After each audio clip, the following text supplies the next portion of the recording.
Good day, dear students.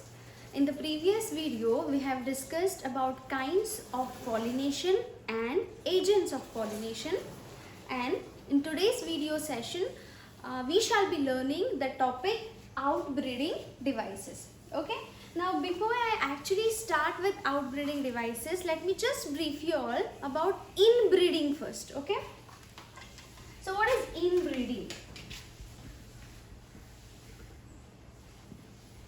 Okay, from the word itself, it is self-explanation that inbreeding and outbreeding are exactly opposite, right? So it is in here is not inside and out here it's not outside. Okay, you just remember this. In over here is same. Okay, in meaning same and out here is telling you about different. Now what is same and different? Okay, if pollination is taking place within the same flower, and if you remember, I told you it is called as autogamy. Okay, if there is stigma over here,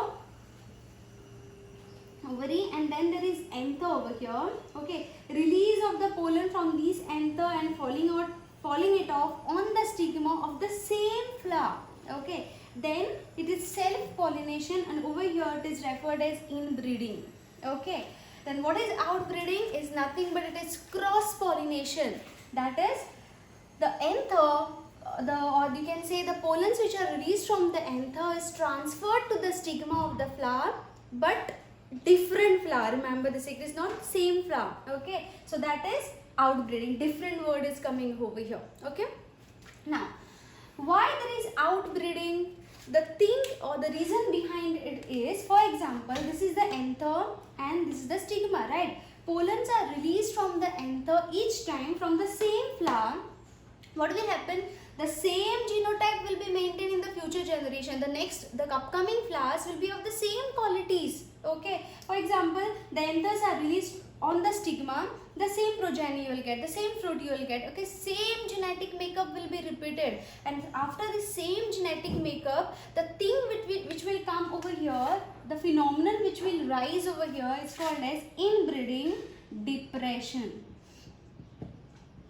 Now, why I am saying it is inbreeding depression? You know that atmospheric condition, environmental conditions are changing. Okay, or according to those atmospheric changes, there should be some evolution, there should be some variations. And if this inbreeding depression is continuous, then how this particular organisms are going to adapt to the environmental changes? Okay, they should adapt. We know that we also are changing, we also have developed some or the other physiological changes in our body. That's why we also can survive. Okay, like that, plants also has to survive in the environmental conditions.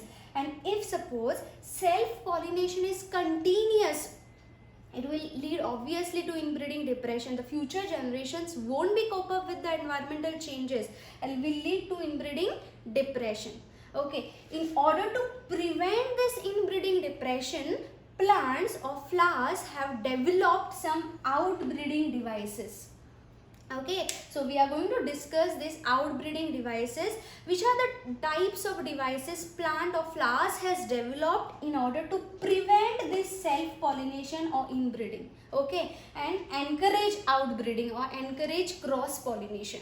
Okay, so there are different types of outbreeding devices we will discuss now. For example, if suppose the flower is bisexual. Okay, majority of the flowers normally are bisexual. Okay, you know that bisexual flowers meaning both the reproductive structures are present in single flower, right? Okay, so imagine this is the stigma. Okay, this is the style, and then this is the ovary. Okay, and I am telling you that this particular flower is bisexual flower. So there will be anther obviously here.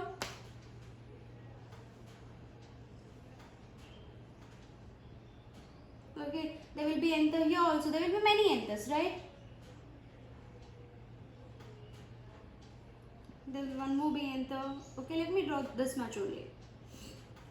This is the anther, if suppose. Okay. Now, after dehiscence of anther, meaning after this, pollens have released. Okay, obviously the stigma is nearer to this, so what will happen? The pollens will be coming and sitting on the stigma or landing on the stigma, and the self pollination will take place. But now plant doesn't want that self pollination because it may lead to inbreeding depression, right? That's why this particular plant has developed, or this particular flower has developed some outbreeding devices. Okay, the very first outbreeding device we will be learning now is, okay, here I'll show you, here I'll tell you first. The very first one is no synchronization. Remember, this very first outbreeding device is no synchronization. Now what is this no synchronization? If you remember, I told you about autogamy. Okay, in autogamy, meaning if I'm taking this example, autogamy, okay, the pollen release and stigma receptive, there should be synchronization between both. Okay, if suppose pollens are released, okay, pollens are released and stigma is not at all receptive, meaning stigma is not ready to accept the pollen, how pollination is going to come? Okay, so this particular flower has developed a phenomenon, developed an outbreeding devices wherein there is no synchronization between stigma receptivity and pollen release. Okay, first case I told you, pollens are released but stigma is not ready, stigma is not receptive. Second case, okay, vice versa, stigma is receptive but pollens are not released, meaning anther is not getting matured during that particular period of time. Okay, so there is no synchronization between stigma receptivity and pollen release. If there would have been receptivity, self-pollination would have been occurred and inbreeding depression in the future generation. In order to prevent, the first outbreeding device is no synchronization between stigma receptivity and pollen's release. Remember this thing. Okay, so this is the first one. Okay, second I'll tell you now. Okay, see, I told you about the no synchronization. Next I'll tell you positions of the anther and the or you can say position of the stamen and position of the pistil is at the different position. Okay, for example, just see here, again I am drawing the same diagram. There is stigma, then style, and then ovary. Okay, there is anther, but here the anther is at different position.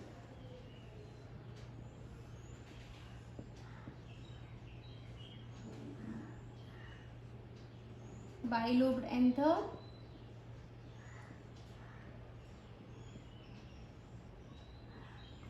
This is the second case now. See, the stigma, you can say the carpel or pistil and stamen is quite a different position. For example, the pollens are released. Okay, here also pollens are released. Now through wind, if suppose pollens are going and landing on the stigma, the wind will not come from down, right? Wind will come sideways. It will come either from this way or either from this way. Okay, now if wind is coming from this way, the pollens will be going and directly hitting the style. Okay, wind is not coming this direction. If wind suppose is coming from this direction, then would have been pollen will come here, will sit in the stigma. That is the other case. The wind never comes from down, you know that. Okay, so wind either comes from this direction or that direction, then pollens will go and will sit on the stigma, right? So what will happen over here? The pollens will not go automatically. It doesn't have the wings over here, so they will go and hit. So plant has developed the second outbreeding device, that is the position of the anther, or you can say position of stamen and stigma at quite different location. So what happens over here? Though the flower is bisexual, self-pollination would have occurred, but flower has developed this mechanism wherein the anther and the stigma is at quite different location. In both these cases, okay, autogamy is prevented. Here autogamy because there is no synchronization, so self-pollination will not take place. Over here also wind is not coming from down, so self-pollination is also prevented, so autogamy is prevented, but geitonogamy can take place. Why? Because if suppose these are the flowers of same plant, okay, so pollens, anther is matured, pollens have released, and since this stigma is not receptive, may be the condition this flower stigma is receptive, okay, so pollens will go and land on the stigma, so there will be some minute genetic variation will be there because this is the another flower, okay. I cannot say major, but yes, some point there will be some genetic variation, so maybe this flower will accept the pollens has come from the different flower, that's why, okay. So remember, in both these cases autogamy is prevented, but geitonogamy can take place and xenogamy also can take place, okay. So these are the two outbreeding devices. Now the third outbreeding device I will tell you, if the flower is unisexual, okay, earlier what I told you, these cases were bisexual, having both the reproductive structure in single flower. Now if the flower itself is unisexual, meaning a flower, if this, since I have drawn the carpel over here or pistil over here, this particular flower will be female flower, okay. Now if suppose I am drawing another flower, okay, there is only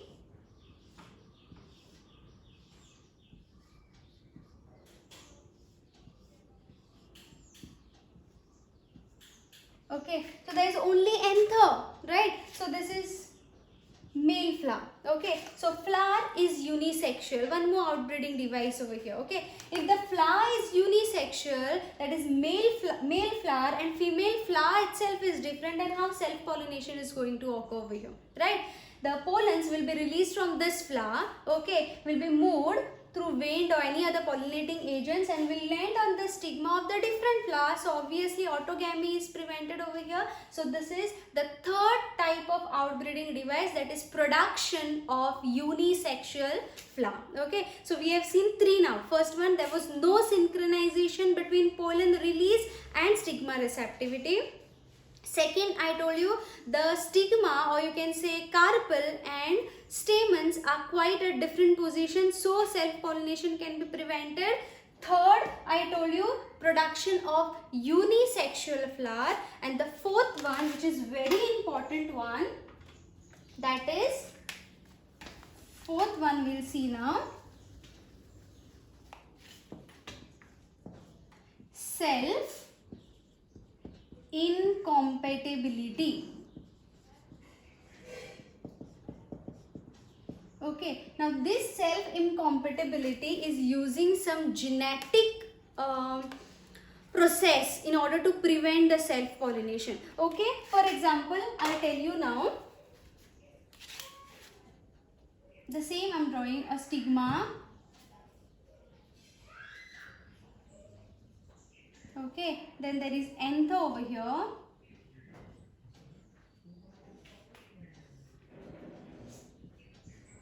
okay. See, suppose anther is matured, okay, anther has dehiscized and pollens are released, okay. Obviously what will happen, and stigma is also receptive now, okay. So obviously there should be self pollination, stigma is receptive, pollen will directly go and land on the stigma, self pollination will take place. But here the plant has developed some genetic process or genetic variation wherein this pistil will not accept the pollen, even though the pollen is coming on sitting on the stigma, this stigma, or you can say pistil, will not accept this, okay. And this process is also called as pollen pistil interaction, okay, meaning you can say there is a continuous dialogue between the pollen and the pistil, okay. If pistil is getting the right type of pollen, then pollination will take place. If suppose this is the pollen from the same plant, okay, same anther, same plant or same flower, the pollens have released and landed on the stigma, the pistil has identified that it is my pollen only. It is pistil has identified that it is the pollen from the same flower itself. So what will do? Pollen will not accept this, or pistil will not accept this pollen. because pistil has the ability to identify the right type of pollen and wrong type of pollen. So it will, here it is wrong type of pollen. Okay, if suppose there is one more flower here, okay, from this flower the anther has released the pollens, and for example if this pollens are coming and sitting on the stigma, then pistil will identify that this is the right type of pollen. Okay, so that is pollen pistil interaction. That is a genetic thing. There is a chemical substance which are released by the pollen and the pistil, through which they will accept, they will get to know that if this is the same chemical, it will not accept, because it will lead to inbreeding depression further. So now pistil has identified this is the right type of pollen, meaning it is from the different flower, okay, of the same species. Remember this. Okay, so there will be some variations if I am accepting the other pollen. So what will happen? The pollen will be sitting on the stigma. Now pistil has identified it is the right type of pollen and it will accept it. So what will happen further? Once it has accepted the right type of pollen, this pollen will be generating a pollen tube inside. This entire process I have already told you. What is pollen tube? We know that the content of the pollen will be having a vegetative cell and generative cell. And in the generative cell, normally I told you 2 cell stage the pollens are released. Okay, almost 60% of the angiosperm, 2 cell stage, that is vegetative and generative cell, the pollens are released. Okay, and in the generative cell the nucleus is undergoing mitotic division, forming 2 male gametes at a time. Okay, so these 2 male gametes will come in the pollen tube along with the pollen material, whatever is there inside the pollen will come down. Okay, imagine if suppose, and I told you 40% of the angiosperm are released, the pollens are released during 3 cell stage. Vegetative, generative is there, but first only the 2 male gametes are produced in there and then the pollens are released. Okay, so here what my main concern is the 2 male gametes. Okay, the 2 nuclei are released, then it will come, okay, through the placenta. There is ovary in the ovarian cavity, then the placenta, then if you remember there is ovule here. Okay, embryo sac is developed later having 2 synergid cells. Through filiform apparatus this will come, then there will be egg cell, there are 2 polar nuclei. Okay, there will be fusion over here, triple fusion, all these things, egg cell, double fertilization will take place. So pistil has identified the right type of pollen, that's why this process has occurred. So pollen, we can say pollen pistil interaction. Okay, so this particular thing is self incompatibility, meaning the plant pistil has identified the pollen of the self flower, okay, of the same flower, and is identifying, or it is not accepting that particular pollen because it is from the same flower. Okay, so self incompatibility. Okay, so this is the fourth type of outbreeding device, self incompatibility. Okay, so here we have seen 4 types of outbreeding devices. There is no synchronization between the stigma receptivity and pollen release. Second, I told you the stamen and the carpel are positioned at different locations. Third, I told you production of unisexual flowers. And fourth, it's self incompatibility, wherein there is continuous dialogue between the pollen and the pistil, or you can say pollen pistil interaction. Okay, yes. Next, by using all these ideas, okay, there are some commercial breeders wherein they are using some artificial hybridization processes. Now what is artificial hybridization? Okay, here you can just see the commercial breeders are using some artificial hybridization. What is hybridization? It's nothing but mixing of mixing of characters. Okay, if suppose this is one flower, this is another flower, this is bisexual flower. So what commercial breeders are doing, if they don't want the same plant, same flower at all, okay, and so what they will be doing, they will be using the pollens from this plant, they will be purposely shedding on this flower. Okay, so they have taken some genes of this particular flower and put and the genes are already, some genes are there of this flower, so they have intermixed it. So hybridization. Okay, imagine I am commercial breeder, okay, and I want some desired character in the flower. Okay, that is in order to prevent the self pollination. If there is red flower, okay, I don't want that red flower in the future generation, I want some pink flowers. So what I will be doing, I will be using the pollens of the white flower maybe, okay, and I will be shedding that. Okay, so these are the things which commercial breeders do in order to produce the desired characters in the flowers or desired characters in their future things, right? So what are these commercial breeder are doing? Okay, they are using some techniques over here. That techniques I will tell you. Okay. Okay, if suppose there is flower A, flower B and flower C. There are 3 flowers. Okay, now commercial breeder has identified that I want this character and I want this character of the flower, and B is not at all useful, meaning B is not that superior quality what commercial breeder want. For example, let me take example of mine. I don't want this B because B flower doesn't have that superior characteristics, okay, or very important characteristics what I want. I want the characteristics of A and C. Okay, so I am excluding this flower itself. Okay, so if I am taking now A flower, okay, I am drawing a A flower here. There is stigma.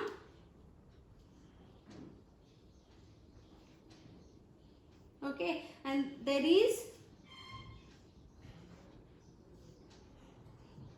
anther. Okay, and there is C flower over here.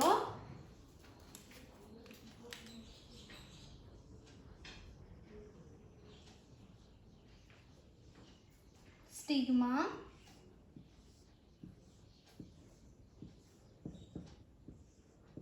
Anther. Okay, B is excluded completely. So what I am doing, I am not at all using this B flower. Okay, A and C. Now pollens have released. Okay, pollens have released. Obviously there is stigma over here, so pollination will take place, but I don't want that because I want this pollen to come and sit over here. So what I will do, the very first one is I will remove this anther, or I will cut the stamen by using forceps and scissor. Okay, sterilized over here because there shouldn't be any contamination. So I will be using some sterilized tools like scissor, forceps, and I will be cutting this anther. So I will be cutting this stamen, removal of anther. Okay, cutting of the anther I will do. So what will happen? I have cut this now. Obviously there is no chance of pollen to release from this anther because I have already removed it. Okay, so the stigma is ready, and now what I can do, the stigma can be prevented, but it may happen that through wind the other pollens, any other flower, okay, C was here, so B was here, so from B also pollen will go and sit on the stigma, but I don't want that. Okay, so what I will do, in order to prevent that contamination, in order to prevent the undesired pollen to come here, I will put the bag to the stigma. Okay, now bag can be of polythene bag or butter paper, and I will be putting some holes to that because in order to, or we will say for aeration, they also require some air, right? So in order to get that aeration, I will put a bag, and through that bag there will be some holes. Okay, first what I did, I have removed the anther, and second I have put a bag to this particular flower. So what are these techniques called as? Okay, in the first case, removal of anther, okay, by using the scissors and forceps. This technique is called as emasculation.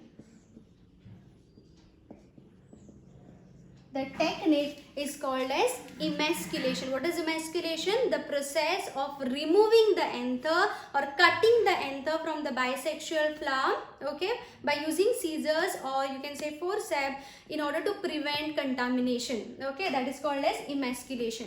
Second, I told you, stigma need to be protected, right? So what I have done, the stigma, or you can say the entire pistil or carpel is, the flower itself can be put, or to the flower we can put a bag, okay, of polythene or butter paper. So this technique is called as bagging. To put bag, easy, okay, bagging. Okay, now when the stigma is receptive, I have identified now the stigma is mature, stigma is receptive. So what I will do, I wanted this pollens, right? So what I will do, I will remove this pollens. and I will purposely shed on this stigma. So what will happen? Desired pollination will take place. I will get the future plants of what I wanted. Okay, and this is how the thing can be done. So now bags can be removed before that. Okay, bags can be removed, the pollens can be shed on that. Okay, and you can put a tag, okay, saying that I have shed this particular pollens. Okay, you can give this names also to this. So C pollens are shed. On that tag you can write this. Okay, time you can write what time it was shed. Okay, tagging, labeling can be done. So this is the technique called as bagging, tagging and labeling. Later it can be put tags or labels. You can put it that you have done this breeding process purposely. So you have mixed the characteristics over here. That's why it is referred as artificial hybridization. Okay, so remember, artificial hybridization is involving two techniques: emasculation, removal of anther, and second one is bagging, tagging and labeling, or simply bagging also you can say. Okay, let me just brief you all here. I told you that commercial breeders are crossing different species to get desirable characters. Okay, so they are using a technique called as artificial hybridization. Okay, so desired pollens are used for pollination. I told you there, right? Desired pollens, from the C the pollens have been taken and shed on the A. Okay, so stigma is protected from unwanted pollens. How? By putting the bags. Okay, so I told you, if the flower is bisexual, both the reproductive structure, what I can do is I can remove the anther from the flower. Okay, and that process is called as emasculation. Then that flower can be covered with a bag. Why? Because in order to prevent the contamination. Okay, other pollen should not come. So in order to protect, I have placed a bag over there. Okay, so when stigma attains receptivity, I will shade whatever pollens I want. So mature pollen grains are dusted on that. Okay, so flowers are rebagged, fruits allowed to develop. So whatever characteristics what I wanted in the fruits, I will be getting that. Okay, so this is how, okay, this is the picture showing your emasculation. See, the scissor is there. You can remove the anther from this. Okay, very easy techniques which the artificial breeders or commercial breeders are doing. So emasculation, removing the anther, and then flowers can be bagged in order to prevent the contamination. Okay, that's it for today. That's it for today. With this, the general topics, like I told you in the first video session, I have told you about gynoecium and the process. First video I told you about the structure of stamen and microsporogenesis. Second, structure of ovule, or you can say structure of pistil and megasporogenesis. Third, I told you about double fertilization. Fourth video, I told you about the pollination, and later I told you about agents of pollination. Today's video session, we have discussed outbreeding devices. What are outbreeding devices? In order to prevent self-pollination, plant has developed some devices to encourage cross-pollination. Okay, and some artificial hybridization techniques. That's it. Thank you. If you have any difficulty, you can ask me in the comment section, and subscribe it for the upcoming videos. Thank you.